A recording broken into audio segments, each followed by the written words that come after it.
What's up? Welcome back to the Art of F.A. Checky on FATV.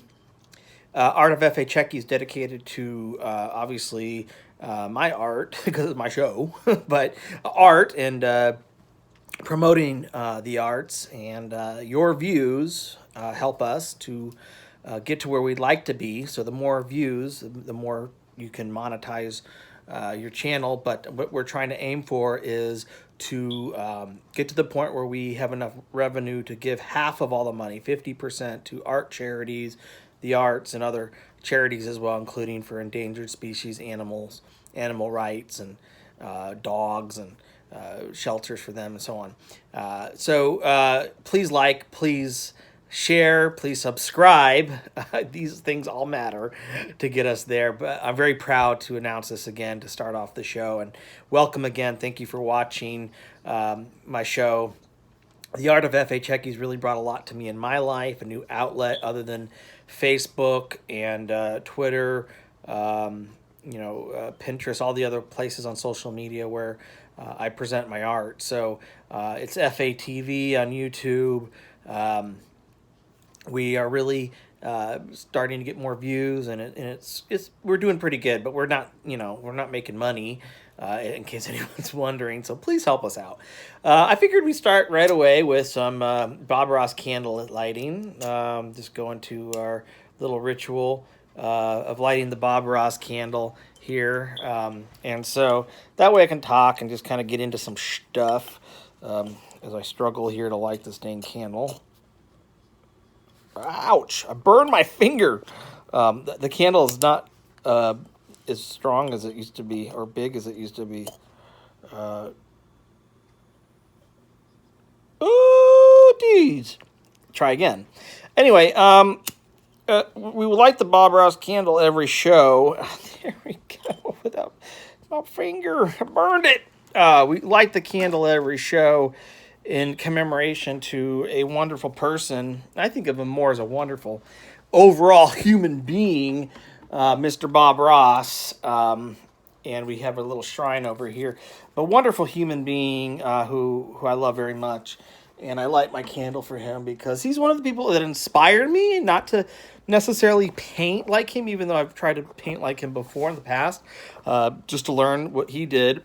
But he always gave good lessons and good teaching, good overall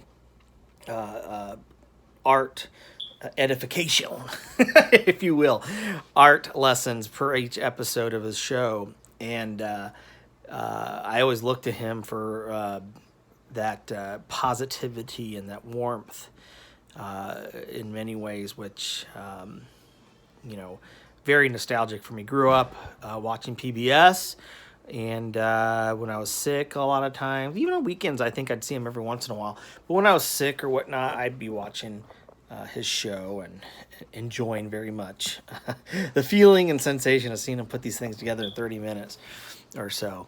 But we got a new piece today that I'm working on, a special piece, starting off with actually a picture my son made up here. I don't know if it's coming up, but there's a picture of dragons. Probably see it there, maybe.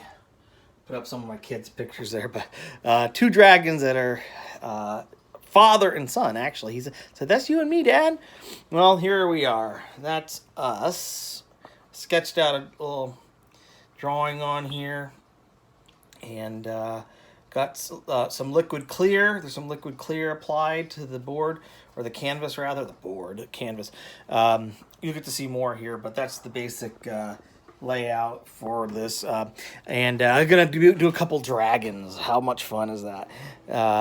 Based on some inspiration from my own son. So this is a very special piece of him and I together in a representation, metaphorically speaking, with the two dragons, the older one with me and my big old belly and my beard, and the younger dragon whelp, the young dragon, as seen in this. So we're going to focus in this episode in particular with how we backlight something or the background, because I'm not going to do a really, I decided not to do a really detailed background on this one here, because I really want to focus on the subjects on this. So kind of do a blurred background or so, it might be said, where it's going to be dark around the edges, around the corners. It's going to be lighter in the middle. Kind of a common technique or layout, or how should I say, a common art device is to light up the center and darken around it and kind of blur the back, because it's just focused on the front. Because with a camera, sometimes you have a close up on something, the back becomes blurred. And it brings attention, in particular when you use this technique of just a blurred background, it brings attention to the subject matter at the front, the fore, as opposed to doing some of the pieces I've had where you want to have everything in focus versus just what's up front. It depends on what your vantage point is. Perspective is all about where's your vantage point, where are you looking at it, and also where's your light coming from, because all perspective is the traveling, the velocity, the trajectory of light. Excuse me, the light bouncing off an object hitting your eyes. But it depends where you're standing. It's all relative to that. So we're going to do a episode here again just dedicated to background work, the background of this, and then perhaps here when I'm done with the painting, you'll just see the whole thing done in a little snapshot at the end. And so, again, thank you for watching this. I hope you really enjoy this episode. Maybe you'll learn something. Maybe you'll just enjoy it. Who knows? Maybe it'll just be something to pass the time. It doesn't matter. Art's fun. I hope it is for you, because it is for me. We're rolling. All right, I got the camera positioned in such a way as maybe you can see me, maybe you don't. I don't know. But hopefully you do. I want it more focused on the actual piece itself. That's far more important to me than anything else. But you can get a good vantage here where you can see some of this background come to life. And we're going to try to limit this whole episode to about 30 minutes. But it's just focusing on colors, on light. Not so much on the subjects in the middle, like we said. But I got some black here, some Naples yellow, cadmium yellow, alizarin crimson, some purple and blue. What kind of blue it is, I got to tell you. I picked up this other blue color. It's really different name-wise, but it's called French ultramarine. Okay, and like I said, we got some purple on here too. It's actually specifically called dioxazine purple. White, zinc white, actually this time around, carbon black, and just a tad of some other colors that are just kind of stuck on my very dirty palette here. I don't care how clean this palette is so much, because we're focusing on some other things here today, which do not necessarily mean this has to be a clean palette, okay? So what we're going to do is just kind of edge in the outer rim of this with the carbon black. So you can kind of get a good view of that from there, I guess. And some people like using crisscross strokes. It's not going to matter too much at this point because we haven't blended it. I just kind of scrub it in. As far as brush strokes at this point in time, you don't have to get too involved in that. Just get the basic color out, because the whole point is to darken the edges. Darkening the edges, pruning the hedges. Oh boy, that was awful, Frank. That was just absolutely god awful, Frank. So just kind of working in, and I said earlier, I thought if I didn't say it, I'll say it again. The liquid clear has been applied to the canvas. Okay, so we got an application of some medium on here, right? The medium being just a clear oil that comes in various brands that you can pick up at most art stores. I guess, you can order on Amazon now. A lot of people ordering, or just I say support your local art stores if you can. But some of these local, I'm not trying to knock small business. Okay, but art, this is an expensive hobby, or it's an expensive business for the supplies. When you measure per per unit of ounces, I guess, how much fluid ounce you're getting in there, compared to gasoline or milk, a gallon of milk. This is expensive. It's not cheap at all.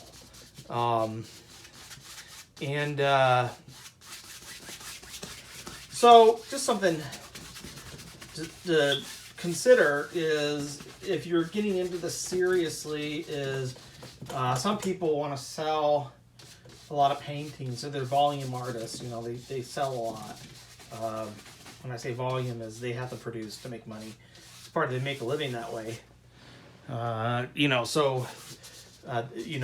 consideration is, how much am I spending on my canvas? How much time am I putting into it? But then the paint you can use, usually bottle lasts for hopefully several paintings, depending how much you're painting. Wow, coughing today. So local art stores are not conducive to price because they have higher overhead. So we end up going to like a Michael's. I don't shop in Hobby Lobby. I don't like their politics. I mean, to be honest with you, I don't think I agree with them because we'll just leave it there. I'd rather shop at a Michael's or other art store that at least are, I think, more in line with my values. But I never know about the local art guy. It's not like I ask them, but they don't publicly do things that bother me. So, but if you can support them, support them. Support your local art store if you can. But like I said, it's hard to absorb the price. The paints sometimes are not a huge difference because they do a lot of sales. They got to unload inventory too,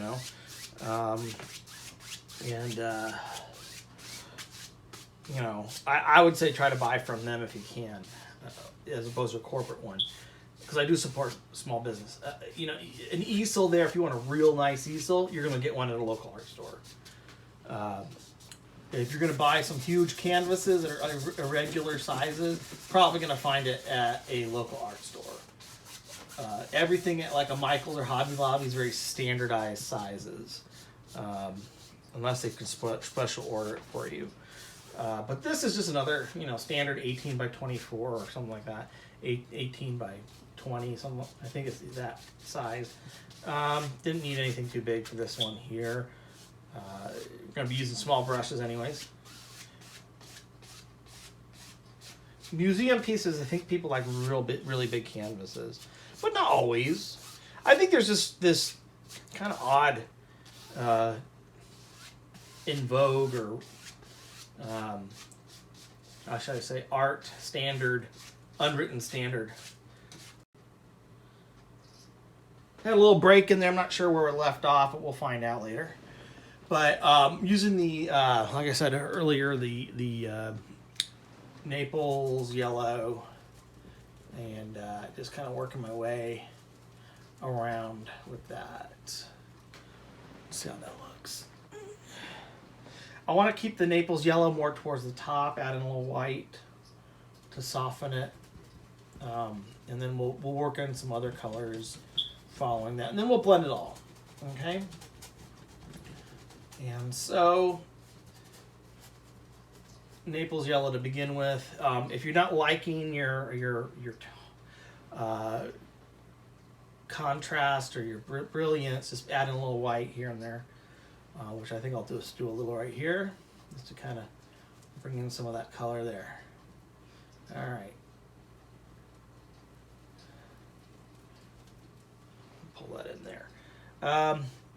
Let's work towards the bottom here, where I think I just want to pull in with this I talked about this French ultramarine. I'm just going to use that down here, and just mix it down here, and see if that works for me. I don't know if it does or not. I'm not sure, because what are they standing on? I think rocks of some kind, maybe in the water, but who knows. This is a blurred background, so we got to be a little bit mindful of that. But I think what I'll do, because I'm not happy with that, is I have a little bit of some Venetian red on here, and I'm just going to mix it in. Venetian red over this overlay, and I think the blue is a little bit wrong for this piece, and it's going to kind of create this weird lavender-ish color. That's fine. Not even lavender, mauve-ish. What am I saying?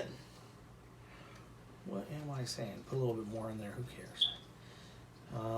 Just kind of working in the bottom at any rate. And nothing has to be certain here. Just working it. Some color. Woo! Get a drink there. All right.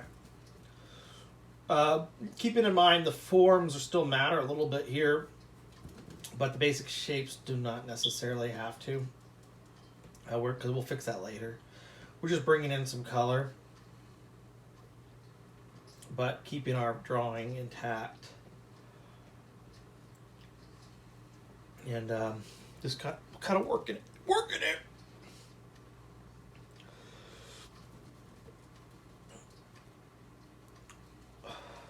Nothing too grand here. Nothing too specific. But I think just kind of working in some basic colors and shapes. Because they're standing on something. They're not flying. You can see their wings are not out.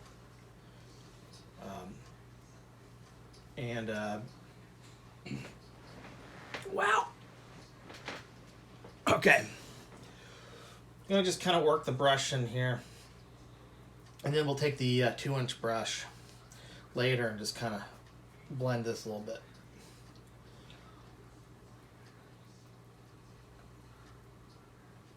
Now, unlike Bob Ross, where he would beat the devil out of his brush in front of everybody. I'm going to pause it here in a second, come back, because I like this brush. I kind of like this brush. I don't know why. Feels nice on this oil, the liquid clear. I'm going to wash it off. And come back to y'all. Oh, I like how it feels. You know, like I said, I like how it feels. And that's sort of the joy of painting too, is this really wonderful feeling of just moving this brush on the canvas, and you know, it's nothing that's that I could put into complete words, because it is what it is. You can also do some other dabbing, or however you want to start laying out some stuff here too, because this is not too specific, and that kind of gives it some textures if you want to add some textures, I suppose. And it gets some color here and there on the brush, off of there and onto there, and it just feels awesome. I don't know, that just feels good. Feels right. I'm gonna wash this, come back. Okay, I'm back. Just needed to clean this brush, and I'm gonna go back in here and just kind of work this a little bit more. I'm gonna put a little cad yellow on there too to kind of liven up the colors,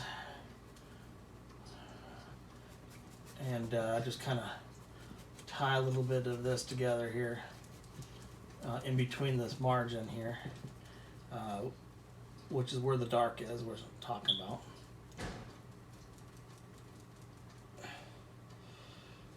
And let's see how that looks like. All right, just kind of bringing in some of the yellows there, and I'll start working in some alizarin crimsons here. Just kind of working that in a little bit there. Like I said, this is all going to kind of blend together at some point. Maybe work a little bit in here.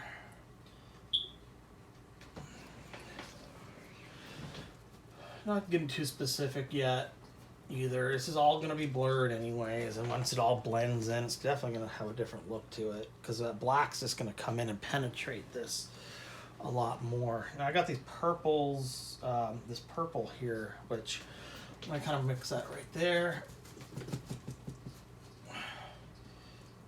Mix a little bit more of the purple right here and work that over on my edge.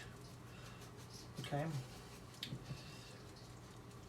Just working it through different angles.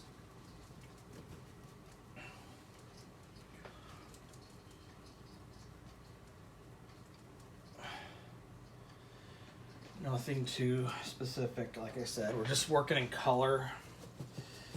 And the black's going to end up tying in some of it as it gets into that. Okay? So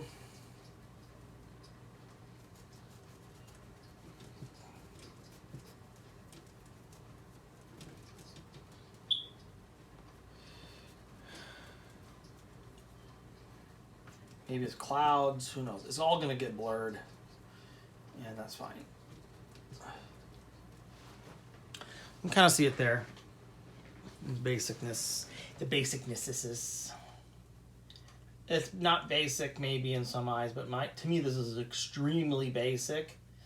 And by virtue of being that way, it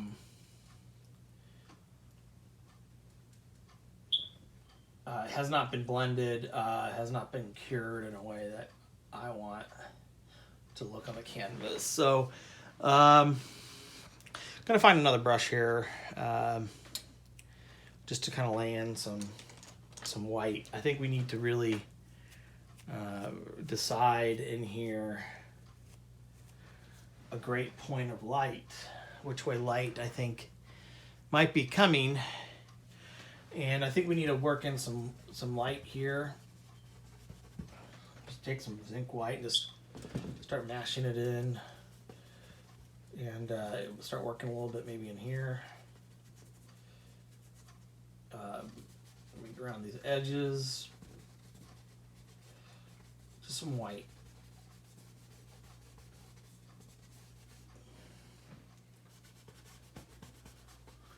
Just a little round brush here.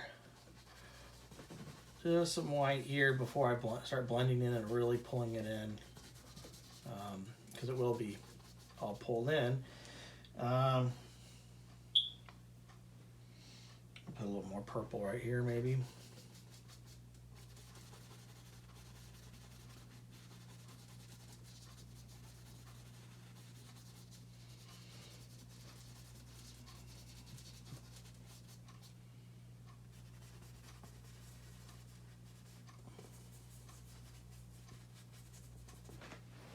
But I think, like we said, we have to decide how much light we want penetrating from one particular portion of the painting. And I'm going to keep it at some point very white. I think right here, I'm just going to start blending in that. Just maybe the light's behind everything, but I just want to bring a little more white light right here. Maybe bring a little bit back here. Okay. And start blending here soon, I guess. I'm going to take in a little bit more of the Naples yellow and put it on my brush here too, just to kind of bring that in a little bit more with the Naples, where the cadmium yellow and the Naples kind of connect there, or will be blended. And bring a little bit more of that Naples yellow here. And I love when Naples yellow blends in with whites and the whole shebang. All right, so at this point, you're gonna want to start with your brush, your 2-inch in the middle. If you blend from the outside to begin with, you're gonna bring in all of that. And I already got enough pencil graphite coming in here that will have to be blended out too. If I touch the drawing, you're gonna get a new medium mixed in with oil, and oil mixes with pretty much everything but water. Graphite is not water. So Just gonna kind of go around here where I was, this 2-inch, just work around. Like I said, it's nothing too defined or specific on here, but it needs to be all worked together with this big brush. And you'll see how it blends together.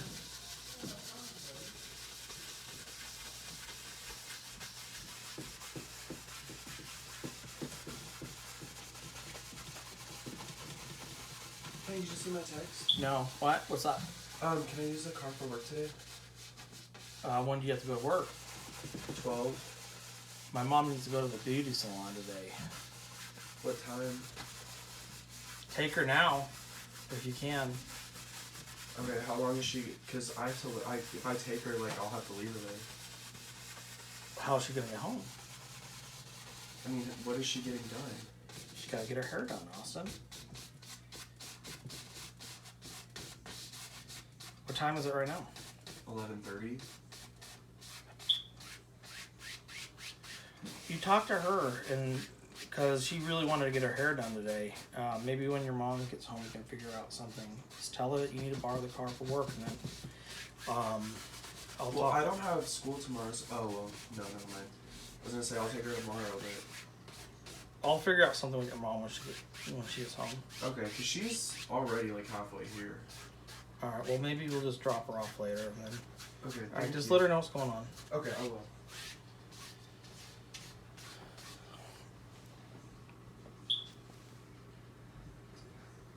Cool. Okay. Little intermission. You would think that this would hold up, but it doesn't. Battery is getting low on the camera. Gonna kind of bring in this dark there. This dark has to kind of come in now. I have to spoil some of the light. But you know what? I've been learning philosophically, artistically, for the light to stand out, for the light to matter, you have to have the dark, and for the dark to matter, you have to have the light. Isn't that weird?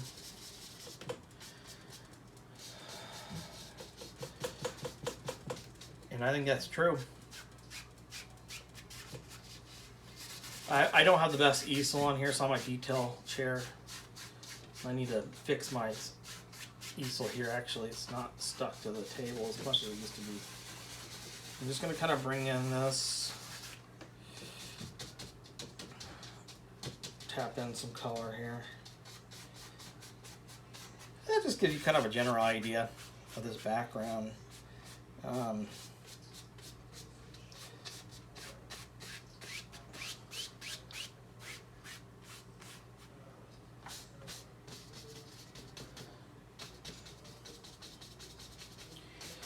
So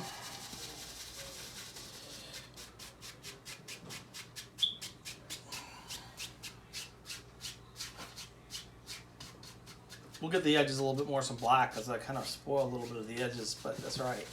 Kind of gives you a basic idea, and we will elaborate upon it and fix it up.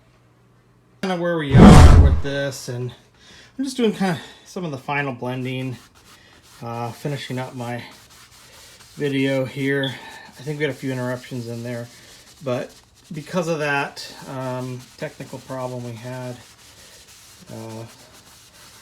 where I think we had interruption. From what it looked like the video stopped. We'll have to work out that in the editing. But anyway, these backgrounds are distinct in terms of this style of blurred kind of obfuscation, obscura, the art of obscuring objects in the background because they're not in focus. Just to kind of go back to what I'm saying is the light is made more profound and stands out, principally because of the dark surrounding it, okay?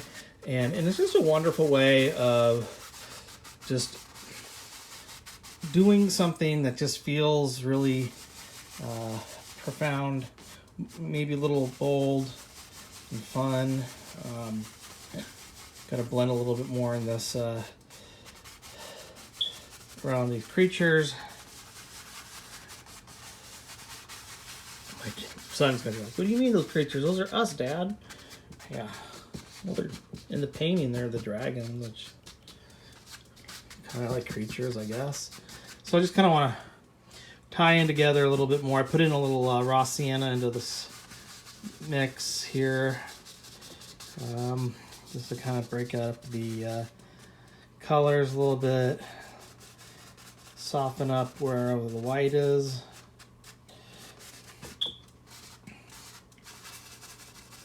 And golly, I'm just all over the place with this camera. There's a skill, I think, to actually holding your own camera and doing something. Take a step back here, folks. Kind of look at it this way.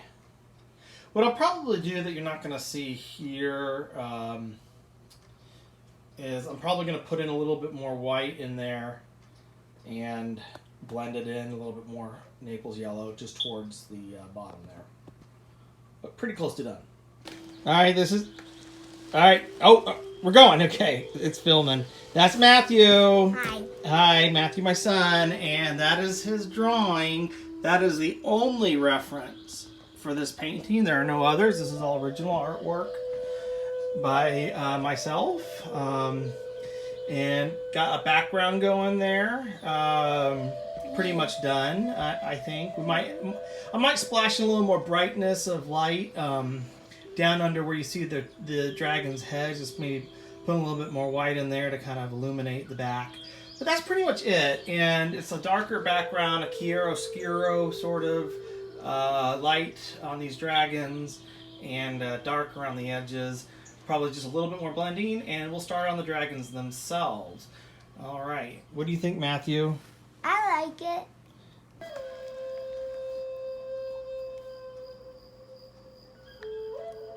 It still looks like that. All right, so we are at the end of this video. This was a piece that my son here, Matthew, really wanted me to do. It's going to probably be in his room. I almost can say that for sure. The dragons representing something that he put in a paint. He put in a drawing and wanted it in the painting. You saw the drawing earlier. Two dragons obviously represent him and I and him. Slim with the tilted brim. Turn that back. Anyway, this was great fun. Matthew, remind everybody what we do with YouTube videos. We're trying to raise money for the homeless and cancer. Okay, and so your views make a difference. If we get monetization, the more views, the more money we make, the more we can donate. 50% of everything we make. Please like. And 25 is going to me. Of the other 50%, the producer here gets the other cut. Anyway, so please like, please subscribe, please share. Be the artist or the person you were born to be. Follow your fate, follow your destiny. Because if you give up on your dreams, if you give up everything that is your passion, and you just are another slave worker like everybody else, blue collar, white collar, gray collar, whatever, then you're missing out in life. So again, be the artist you're meant to be, the person you're born to be, because our dreams do matter. And I think Matthew agrees, but you got to make money. I want to be a lacrosse player. Still got to make money to pay for your bills. I'm not saying go out there and become a what do you want to call it? What would be something completely impractical? Professional Yu-Gi-Oh player. Subway. May want to reconsider being the professional Yu-Gi-Oh or Magic card player for a living. Matthew plays lacrosse, as we want to show, but he wants to go to college and do all these great things. MIT. He's a smart kid. Anyway, this is a lot about kids. I want to bring you all into this to watch because art is fun. Art is a lot of fun. If you just give it a chance and you just try it, you might really enjoy it. And even if you're not good at it, you might just really enjoy it. And it feels good. Okay. So everybody, thank you again for watching. We'll see you next time. Say bye, Matthew. Bye. Bye.